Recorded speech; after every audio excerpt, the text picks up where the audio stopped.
Welcome to Hong Kong Brief. The content of the briefing includes: China's immediate target isn't Taiwan. Asian Games, Singapore's loss is Hong Kong's bronze medal gain in swimming final. Hong Kong buzzing as city heads into long Mid-Autumn Festival weekend. John Kerry, energy transition is the new industrial revolution.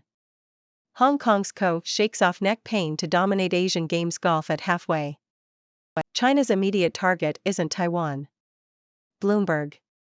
China has been involved in several recent quarrels, including disputing India's claim to a southern moon landing, questioning the quality of iPhones made in India, and criticizing the Philippines for sending a diver to cut a rope on an island China claims. The confrontation with the Philippines is particularly concerning, as China's Air Force has been skirting Taiwan's airspace.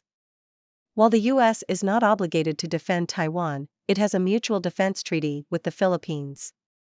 The Philippines previously took its case against China to an international court and won recognition of its rights to an atoll in the South China Sea.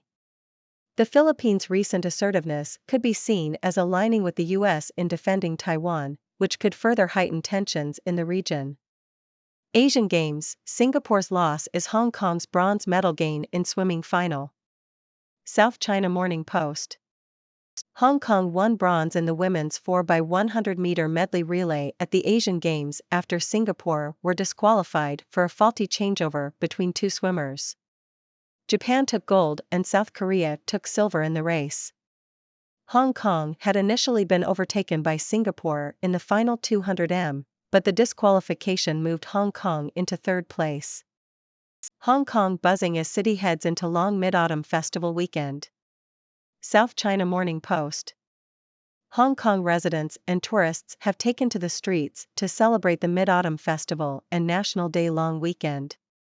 An estimated 1 million mainland Chinese tourists are expected to visit the city over the 8-day period.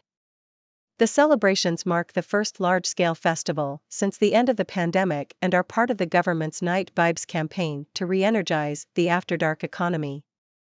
Night markets and temporary bazaars have been set up, with vendors and performers either not being charged rent or receiving subsidies.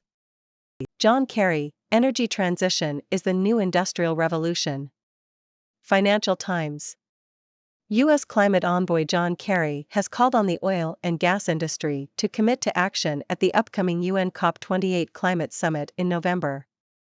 In an interview with the Financial Times, Kerry expressed frustration at the continued burning of unabated fossil fuels and the influence of industry lobbyists on U.S. politics. However, he maintained an optimistic outlook on the role of the private sector in driving the transition to green energy. He highlighted the significant wave of green investment that has been ushered in by President Joe Biden's $369 billion Inflation Reduction Act, IRA, which was launched just over a year ago. Hong Kong's Co shakes off neck pain to dominate Asian Games golf at halfway. South China Morning Post. Hong Kong golfer Tai Chi Ko holds a 6-shot lead after 2 rounds of the men's individual tournament at the Asian Games. Ko shot a 12-under par 60 to move to 22-under at the Westlake International Golf and Country Club. Hong Kong teammates Matthew Chung and Jason Hack also impressed, helping to move the team into second place for the tournament. In the women's tournament, Hong Kong's Sophie Han and Ariana Lau shot matching rounds of 70 to move to 3-under for the week. Cathay Pacific buys 32 Airbus A321-200 neo aircraft for $4.66 billion. Reuters. Cathay Pacific has announced the purchase of 32 Airbus A321-200 neo aircraft from Airbus for $4.66 billion. The planes are expected to be delivered by the end of 2029 and will be used to expand the fleet capacity of Hong Kong Express, one of Cathay Pacific's units. Both Swire Pacific and Air China, which hold more than 50% of the voting rights in Cathay Pacific, have approved the deal. Evergrande, Huey's arrest casts doubts on assets, support deal with creditors. South China Morning Post. China Evergrande's $20 billion debt restructuring plan, sponsored by founder Hui Ka-yen and his offshore family vehicle, Xian BVI, is at risk of falling apart after Hui was placed under mandatory measures by Chinese authorities for unspecified crimes. The situation is causing concern over access to Hui's assets to pay legal advisors and creditors, and has raised question marks over whether he can deliver his obligations and warranties in several deals with offshore creditors. Morning update: Saskatchewan to invoke notwithstanding clause over school pronoun policy. The Globe and Mail. Saskatchewan Premier Scott Moe said he will use the Constitution's notwithstanding clause to override a judge's decision to pause a government policy that requires parental permission for students under 16 who want to change their names or pronouns at school. How did Ottawa miss the memo on India, the US, and the new global order? The Globe and Mail. Canada's revelation that India may have been involved in the murder of a Canadian citizen on Canadian soil has exposed a growing divide between Canada and its Western allies. While some allies privately confronted Indian Prime Minister Narendra Modi over the issue, none have publicly condemned India. The situation highlights the fact that the US views India as a crucial ally in its bid to contain China. As a result, the US is willing to overlook India's human rights record and undemocratic actions. However, Canada has failed to recognize this new world order and must adjust its approach accordingly.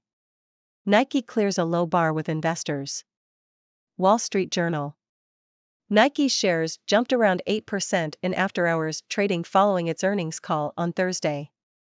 The company's revenue was up 2% in its latest quarter, slightly lower than expected, but net income only declined 1%, beating analysts' expectations of a 20% drop.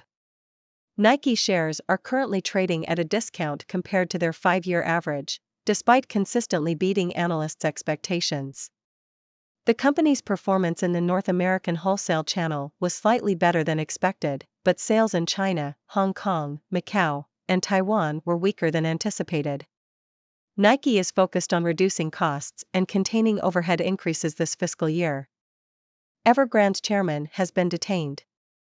The company will struggle to survive. CNN.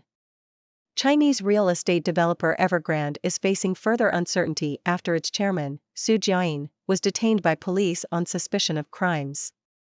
The detention casts doubt on the company's massive debt restructuring plan, which it had hoped to finalize in the coming weeks to avoid collapse. Evergrande, which still has $300 billion in liabilities and continues to lose money, had already warned that the restructuring plan may be in trouble due to a regulatory probe into its main property development subsidiary in mainland China. If the restructuring fails and a new deal cannot be struck with creditors, Evergrande could face liquidation, which would have far-reaching consequences for employees, homebuyers, and the wider economy. The Chinese government may be forced to step in to soften the blow to homebuyers and investors, although the future of the company as an independent entity is uncertain. Kitchi remove boss Chu, install Kim as Hong Kong football giants seek harmony. South China Morning Post. Hong Kong Football Club Kitchi has removed Alex Chu Chi-kwang as head coach and replaced him with their technical director, Kim Dong-jin, in an interim capacity. Chu has been moved to a youth development position. The decision to remove Chu came after mounting pressure following a loss to Li Man and Jianbuk Hyundai Motors. Kim, a former player for Kitchi, had a previous stint as caretaker coach and will be assisted by Edgar Cardoso and Poon Manchun. Kitchi's next match is against Lion City Sailors in the AFC Champions League. Hong Kong and Macau police arrest 4 more people linked to JPEX cryptocurrency platform. Associated Press. 4 more people have been arrested in connection with the suspected cryptocurrency fraud case involving JPEX, a cryptocurrency platform in Hong Kong. The arrests bring the total number of people detained in the case to 18. Police have received over 2,400 reports of alleged losses totaling more than 1.5 billion Hong Kong dollars, $191.6 million, on the platform. The investigation has reached people who were relatively close to the core of JPEX's operations, although it is not yet clear if the mastermind is a group or an individual. Police are working with overseas authorities to bring individuals believed to be connected to the case to justice. HSBC executive to leave after criticizing UK's stance on China. Financial Times. Sherard Cooper-Coles, HSBC's head of public affairs, is stepping down from his role next month. The move comes weeks after Cooper-Coles made a public apology for his comments regarding the UK's dealings with China. Cooper-Coles had stated that the UK government was weak for curbing its dealings with China due to pressure from the US. The comments put the bank in an awkward position at a time when it is becoming increasingly difficult to navigate geopolitical tensions between the US and China. Well, my dear viewers, it seems we have quite the mix of news today. From international disputes to sporting achievements, and even some drama in the business world, there's something for everyone. Let's dive in, shall we? First up, we have China making its presence known in various quarrels, from questioning the quality of iPhones made in India to criticizing the Philippines for its actions near an island China claims. The confrontation with the Philippines is particularly concerning, as it could further heighten tensions in the region. But fear not, my friends, as the US has a mutual defense treaty with the Philippines, and we all know the US loves flexing its muscles in the name of defense. Speaking of flexing, Hong Kong is making waves at the Asian Games, winning bronze in the women's swimming relay after Singapore was disqualified. Hong Kong's golfers are also showing their skills, with Tai Chi Ko holding a 6-shot lead in the men's individual tournament. And let's not forget the festivities in Hong Kong, as residents and tourists take to the streets to celebrate the Mid-Autumn Festival and National Day long weekend. It's a party you don't want to miss. But it's not all fun and games, my friends. U.S. climate envoy John Kerry is calling for action from the oil and gas industry at the upcoming UN Climate Summit. He's frustrated with the burning of fossil fuels and the influence of industry lobbyists on U.S. politics. But fear not, my friends, as Kerry remains optimistic about the private sector's role in driving the transition to green energy, thanks to President Biden's Inflation Reduction Act. It seems the U.S. is leading the charge in this new industrial revolution. Now, let's talk business. Cathay Pacific is expanding its fleet capacity with the purchase of 32 Airbus planes for a cool $4.66 billion. But there's trouble brewing for another Chinese company, Evergrande, as its chairman has been detained by police. This throws the company's massive debt restructuring plan into question, and if it fails, we could be looking at a major collapse. The Chinese government may have to step in to soften the blow, but the future of Evergrande as an independent entity is uncertain. It's a real nail-biter, my friends.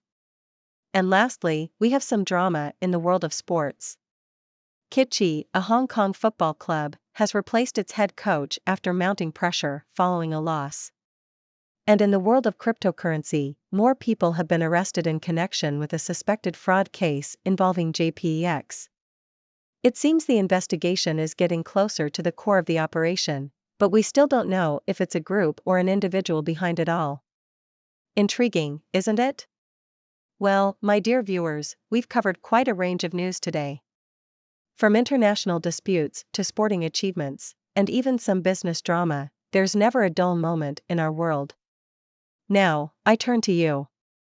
What are your thoughts on these stories? Do you have any burning questions or insightful comments? I'm all ears, so let's hear what you have to say.